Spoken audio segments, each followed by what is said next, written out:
আমার আল্লাহ বলে, ওরে বান্দা বান্দি, হাজার অপরাধ করার পরেও যদি তুমি তোমার মা বাবার কাছে যায় মাথাটা নত করে, তোমার মা বাবা তোমার হাজার অপরাধ ভুলে গিয়া তোমাকে সন্তান বলে কোলে টান দিয়া নেয়,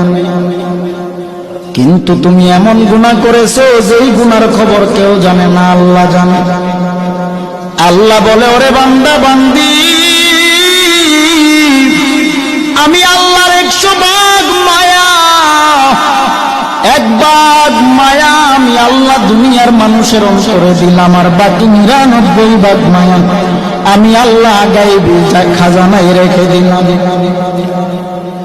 তুই তোর সবার কাছে তুই হাজার অপরাধ করার পরেও যখন তওবা করে চোখের পানি ছেড়ে আমি আল্লাহর দরবারে 1 জাররা পরিমাণ চোখের পানি ছেড়ে